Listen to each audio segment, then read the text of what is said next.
At the approach of my 15th birthday, and in the face of turbulent news concerning women, I wanted to speak and share with you my vision of things on the 8th of March 2020. Enjoy the World Women's Day celebration and to all men true to the name.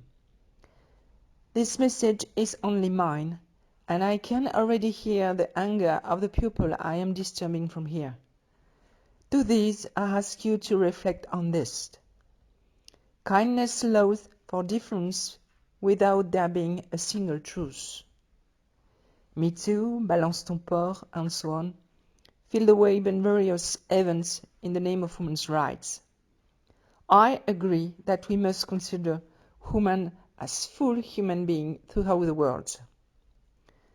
But this must not in any way detract from the role of woman. She must be complementary to men. Many men today can no longer find their place. They no longer know how to behave, at the risk of their ending up in court for a purely basic and inappropriate act. A married man who wants to make love to his wife without raping her can end up in court because of what the lady didn't actually want. This goes too far. These drifts distort the balance between men and women, distort the reference points for our children, make men worthy of the name lose their compass, and give power to women who think they are women and are not in my eyes. It's like trying to destroy man sometime. What's better rule than that of a woman? We give life. We are in principle made of love, compassion, forgiveness, gentleness. We protect our children, our home. We pamper our men, from whom we forgive a lot. We take the pain, manage our little words for them well-being with a smile. We support our people. We even push them to surpass themselves. Our naivety can be the plaything of a malicious person. We can be capricious, sexy and or playful, and so on. It's true that women are still the most persecuted in the world today. But from there, to denigrate, demean, or bring to justice the attitudes of men without them even being clumsy, and even so, we can forgive and even understand certain clumsiness. Do we not do it ourselves? I'm not talking about hands to buttocks. For example, men no longer know what to do when faced with a woman, and many women then complain about it. I don't endorse certain acts of feminists that I don't find feminine, and above all inappropriate or even useless, or out of context. I don't approve of the mixing of genders by believing oneself to be vigilant only to end up becoming a defamer. It removes all credibility from women and demeans them. Now, let's talk about male who think they are men. I admire the courage of women who testify in books, videos, movies about what they have experienced by these guys who pretend to be men. I do not have that courage, and yet I too have been the victim of many horrors. However, I will have the courage. I will not give the joy to these predators to put them forward in one way or another. I prefer to ignore them.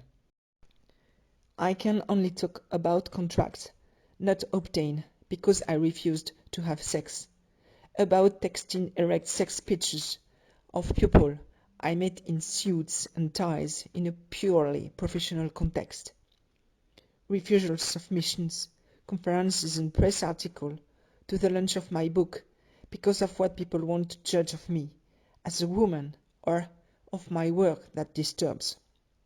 All this in France, and it seems necessary to me to recall it on this 8th of March 2020 that France is a country of human rights. All of them are people who have denigrated me, belittled me, pushed me aside, even tried to destroy me physically, threatened my children, withdrew my rights, cyberbullied me, defamed me, criticized me, lied about my work or my person. I have worked hard, alone, without help or subsidies, without any support except mostly from my son and my friends. I have studied, measured my results, had my work checked in the field, without a parent protection, being widowed for 20 years since a woman without a man in her life is a prey. My work has notably provided scientific theories on behavioral differentiation between the real and the virtual space. 5 have been revealed by me. They are studied in many countries. The world's first university courses in net profiling and on these theories will be born this month, not in France.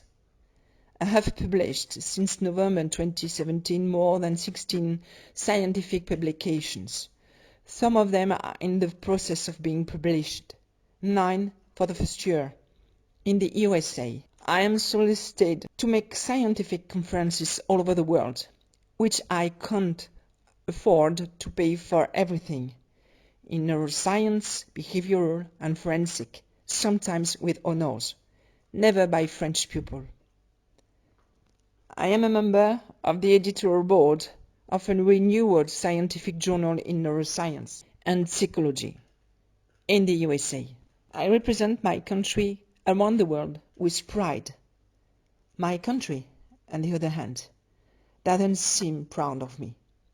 However, all my foreign contacts agree that my work is unique, relevant, and concerns everyone and all countries in cybercrime in particular. The reasons for this are perfectly clear to everyone, and I will mention only 2 of them. I am a French woman in France, and I do not fit into the French boxes. I would have done without the hurt that you have done to me. However, I am going to tell you thank you. Thank you to all the guys who think they are men for trying to destroy me, for blackmailing me by using my children, for passing myself off as the woman I'm not, for trying to tarnish my image and name, for being derogatory to me, for defiling my body in many ways. Thank you for giving me the strength to prove to you that you will not have me, and that I am much stronger than you, and all the evil you have done to me. Thank you because you give me the desire to surpass myself and to discover myself at the same time. Thank you because I stayed and become even more of a woman, thanks to you. My greatest and warmest thanks will be to all these men, these gentlemen, whose delicacy, fineness, intelligence, courtesy, education make them very beautiful people. Some of them are crossing my path and are still sometimes by my side. There are also these strangers, men worthy of the name and the courage it takes to face a feminine or even feminist population that undermine their virility. My message is therefore addressed to these women all over the world, persecuted, robbed, punished, bruised, belittled, neglected, misunderstood by so-called men. Do not give up. Do not consider that a man is that, and believe that they are men, real men who sometimes help you to get up. Never give up. Hope even if you think it's the end of the tunnel. Never give them reason to matter what they have done to you. Believe in yourself. Believe in the future. Believe in the tomorrow that will smile one day. Few suspect the steps that women like me have taken. Nights crying, doubting, wanting to quit everything. Days smiling and helping others. Kept with no reason. Low blows. Desire to join our disappeared beings. Hours of hard work. Loneliness. Lack of understanding. Spoliation from this work. Vexations. Harassment. Defamation. Lies. Bruises to our flesh. Blows sometimes for years, how we tell ourselves that it's just impossible and that it has to stop. Get up. Get up. A lot of people have managed to get over all that. Cash in, rise above it. I know this is hard. What I'm saying is hard. But we can do it. We are stronger than all of this. Because one morning, it will be delight. And the taste of that day, you'll never forget. Happy World Women's Day celebration to all the women of the world. Thank you, gentlemen, for being there for us.